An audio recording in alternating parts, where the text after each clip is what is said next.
There we go. D4. What is Magnus's reply going to be? As always, Magnus also adjusts all his pieces, puts them right in the center of each square, and plays knight out to f6. C4 played here by Vidit, and e6 by Magnus. G3. We are going into the Catalan territory. If Magnus does play d5, this will be Catalan, and you can see Magnus taking off his player card and trying to figure out what does he want to play. Does he want to play d5? Does he want to play something else? Because that will determine the flow of the game. He plays bishop b4 check. The Bogo Indian Vidit instantly responds by blocking the check with his bishop. Bishop takes, and now an important thing to remember, to take with the queen, not with the knight, because now the knight can come out on a much better square on c3. Black castles it out, and Vidit has to continue his development. He plays his bishop to g2, and Magnus strikes in the center with d5.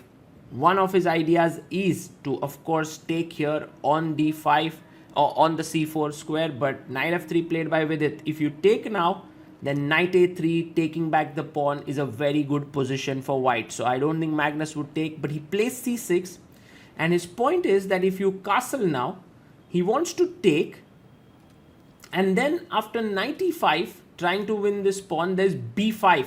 So you get this entire setup. But of course, you should remember that there's this very nice pawn sacrifice in such positions where white has compensation. So Vidit could have castled, but he plays b3, and he makes sure that his c4 pawn cannot be taken. b6 played by Magnus. Maybe he wants the bishop here. Maybe he wants the bishop on a6. Vidit quickly castles it out. And of course, if you play bishop a6 now, then I can simply defend with my rook. So Magnus has to decide, does he want to play bishop a6? Does he want to play bishop b7? Does he want to go knight d7? These are the few options here. He goes bishop b7. Playing quite conservatively with the black pieces, but sometimes that's how it goes. You just want to play normal, solid chess and let your opponent take risks. Knight goes to c3, and Magnus finishes his development of minor pieces by putting his knight on the d7 square. What is Vidit going to do next? He has to decide where his rooks go. The most natural squares are rook c1 and rook d1, and that's why he begins with rook f to d1, putting the rook on the central square. You might wonder what's the rook doing there, but actually it stops black from his natural break through c5 once you have the rook here on the d file. So the queen moves out to e7, which is the most logical square for the queen, while Vidit brings his rook into the game. I love the coordination of white's pieces. All of them are nicely developed, and Magnus also brings his rook to d8. This is the phase of the game where all the pieces have been developed. Now Vidit has to come up with a plan, an idea about what he wants to do next, which is never really easy in chess. But I like Vidit's next move, queen f4. He's angling at the c7 square. He's also looking at the e4 break if it is possible somehow. But Magnus goes bishop a6, and he attacks with its c4 pawn. Well, one thing that Vidit can definitely do is ignore that pawn, but he decides to actually take it. Take on d5. Very interesting, because now Magnus can take with the knight or with the pawn. He decides to take back with the pawn, opening up the c file for his rook. Also notice how the bishop keeps putting pressure on the e2 pawn. It seems like black has equalized out of the opening, but you can see with it, he wants to play something aggressive. He goes g4. What a move. g4, g5, h4, h5, knight e5. Is he trying to launch some kind of an attack on Magnus's position? Well, Magnus is least bothered by it. He just brings his rook here. Of course, g4 is a slightly dangerous move for both sides. For Vidit, because now with g5, he's not only weakened f4, h4, h5, all these squares, but he's also somehow weakening his own king a bit.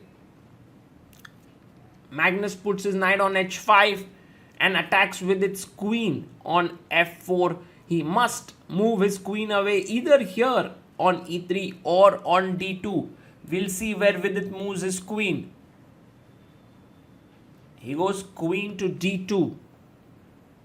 One of the things that has happened in this position is that Vidit now has more space on the king side. Magnus goes g6, and his idea is to reroute his knight to f5. That's what he wants to do. How can Vidit continue now? He can double his rooks on the c file, but he goes h4. He connects his pawns. He defends the pawn on g5, and maybe in future the bishop can pop out here, and that could be useful. Magnus goes in with the queen. That's a very logical and good idea here to go queen b4, because with that he has pressure on the queen side. Vidit simply puts his pawn on e3, controlling the f4 square and also defending his d4 pawn. The knight goes back. Now, one of the things I'm a bit worried about White's position is that black knight comes here and constantly keeps attacking the h4 pawn. And Vidit immediately addresses it by putting his bishop here and saying, if a knight comes in, I'm going to chop it off. Well, what is Magnus Carlsen's next plan? Rook c7. This is such a nice strategic game. There's an open file. He wants to double it. Also, at some point, you don't want your rook to be in the line of the bishop. So, nice move. Vidit goes queen to b2, just so that he comes out of this pin here and can now move the knight on c3. Queen b2 is a nice little move. Rook c8 played, putting pressure on the c file by black, and White plays his knight back to b1. Well, Vidit wants to trade off pieces. Knight goes back to e8. I love how Magnus takes care of his pieces. He's looking at the knight coming to d6, e4, f5. The knight will be very well placed here. So rooks are traded. One pair of rooks traded. Black pieces definitely look more harmonious for the time being. But Vidit says, I'm going to get rid of them one by one, and plays his rook to c1. Magnus can of course take, but he goes queen d6. And he tells Vidit that if you take my rook, then my queen will take it back, and I have the control of the c file. You can play queen c3, trade the queens, and go into an equal endgame. But we'll see if Vidit does that. No, he goes queen a3. What a move by Vidit. Gujarati is attacking the a6 bishop, and also queen e7 threatened. It seems like he is in an ambitious mood here. That's a very, very cool move played here by Vidit. And Magnus goes bishop e2. Can Vidit go queen e7 here? Well, maybe not, because bishop takes f3 would anyway happen. He goes knight d2, and Magnus quickly brings his knight out. Bishop is brought back to be traded. Vidit says, I want to get rid of these pieces. Bishop takes bishop, and king takes seems like the most normal way to play. King takes f1. The position is roundabout even. However, you will notice that Magnus will start his magic now. First, knight f5. Magnus says to Vidit, everything's equal, but I have the c file. My knight is attacking your pawn. I have something to play with. Let me get a sip of water in so that I can start grinding this position. The time is around equal. Both players have 4.5 minutes on the clock. The king comes up to e2. Vidit doesn't seem perturbed by any sense. H5, what a move, fixing these pawns here. H4 pawn is now a permanent weakness unless Vidit decides to take en passant here. Very, very important moment in the game. Actually, for Vidit, if he takes here on gh6, that seems logical. Otherwise, the h4 pawn is weak. He takes it, and he's hoping that Magnus takes here so that he can enter the position with his queen, because the knight right now controls this square.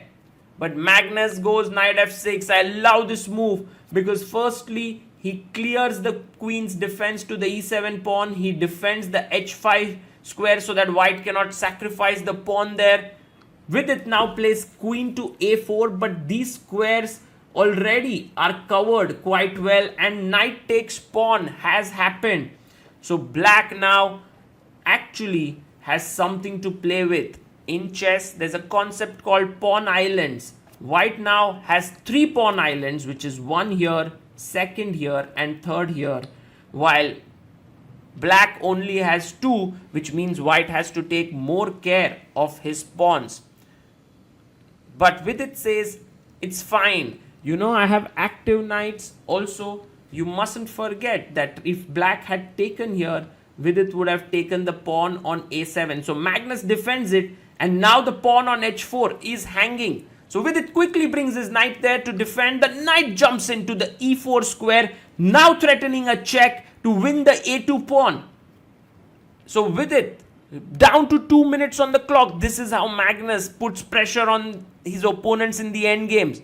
He makes his moves quickly. He makes logical moves. He understands the harmony of pieces beautifully. But for the time being, Vidit has everything under control. So the king comes into e7, just improving the king's possibilities. The king cannot go anywhere further because the f7 pawn would be hanging. You can't kick the knight because then the g6 pawn hangs. So Vidit waits with king e1. And he tells Magnus that, look, I feel that everything is safe here. You can't make progress. Magnus goes knight g8. Knight f6. Where is he going with his knight is the million-dollar question. Knight g5. The knight goes back to d6 because he had to defend the f7 pawn. And now king comes up, knight d7, offering a trade of knights. You can take here, but then the king might want to come here and play b5. So Vidit gives a check. The king goes back to e8. What has really worked in Magnus's favor is Vidit's time. He's down to 42 seconds while Magnus has 3 minutes 30 seconds. Vidit brings his king up. Maybe Vidit wants to play f3 and e4. That way he would be expanding. Knight comes to f5, attacking the h4 pawn. Vidit brings back his knight to defend it. And where is Magnus's next move? What is it going to be? Well, he brings his knight to f6. I love how he swivels the knight there. Looking here and here, king goes back to e2 and knight g8. Knight goes back to g8 because he wants to trade off a pair of knights with knight e7. Well, the board is Magnus's playground there, and his knights are creating a nightmare for Vidit, who is down to 20 seconds. You see, the pressure occurs on every side of the chessboard with Magnus playing on the queen side, king side, on the clock, everywhere. Pawn takes pawn. Knight takes the pawn, and now Vidit has managed to exchange more pieces, but if you see, he now has a weakness on a4 as well as h4. Knight goes to e7, just improving his position very slightly. As we all know, Magnus never ignores any of his pieces, and he's improved that. Knight goes back to d3 for Vidit, and the knight may want to go to e5 square. Knight c8. Love this move. The knight is coming to d6, to e4, to c4, and this knight will have great possibilities. Knight comes in the center. Magnus moves his knight with it. Again down to 20 seconds. Magnus still up on time. 3 minutes. Knight goes to c6. The knight is actually threatening nothing, and Vidit can maybe wants to play his knight somewhere. f6. Taking control of the square. The knights now can't move there. Time-wise, with it down to last 10 seconds. Plays his knight back to b4. Magnus moves in. Now the threat is a check to win the pawn. How did Magnus manage to put so much pressure on his opponent? Wow. Brilliant play there. Maybe with it can... Oh, he goes knight a2. Stopping it.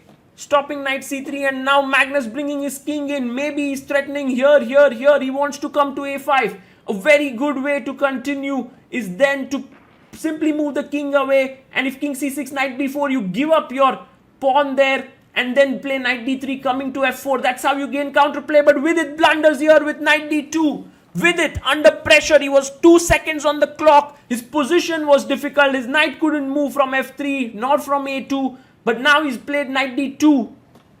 And actually Magnus Carlsen, with 3 minutes on the clock, sees his opportunity. He sees that the h4 pawn is hanging. He takes on d2. King takes d2 and chops off the pawn. He's pawn up in this knight endgame. And guys, you know that knight endgames are like pawn endgames. If you are one pawn up, it is a winning position. Knight goes back to f5. Vidit plays his knight to d3. He is threatening to come here to attack the pawns on e6 and g6, but Magnus nips it right in the bud with g5. What an endgame player Magnus Carlsen is. King c3. Maybe Vidit wants to create play here with his king, but the black king is ready, all ready to come to c6. He plays it. King goes to c6. Vidit waits now with king d2. Is this win still difficult to convert for Magnus, or is it easy? He brings his knight back to d6. He's looking at the e4 square. He's looking at the c4 square. Later he can start pushing his pawns. Vidit plays his pawn up to f3, stopping knight from coming to e4. And Magnus plays king b7. Cool little move. The idea is to come here to a5 and attack the pawn on a4. Knight f2 played, and king a6 by Magnus. e4 played right in the center of the board, and I think Magnus will just take. Yes, pawn takes, and now he has the g passer. He goes a5. He wants to win the a pawn. Then he will have the b passer, then the g passer. Slowly and steadily the game is going out of control and out of hand for Vidit. He loses his second pawn, and Magnus Carlsen is in the driver's seat totally. Pawn to e5. Takes, pawn takes, and now Magnus has to calculate. Look at how he's made perfect use of his time. That's so beautiful to see. Magnus still has 2 minutes 10 seconds on the clock. He attacks the pawn on e5. Vidit defends it. Maybe it's the right time now to start pushing your b pawn down the board, because everything seems to be under control. But Magnus plays his knight back to e8, d8. Maybe he wants to give a check here. That could be a possibility. And also you will see that b5 would have allowed maybe the king to come in. So that's the reason why he did not go for it straight away. g4 played.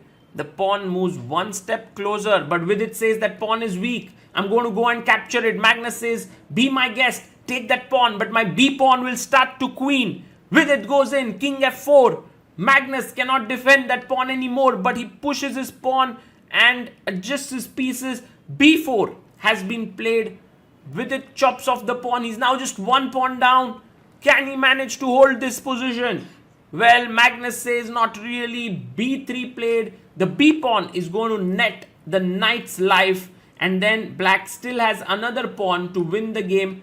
King g5 played, and now king wants to come into f6 and e7. So first goes knight c6, and the important point here is that if you go king f6, I have knight to d4 defending the pawn. That's why Vidit plays a check here.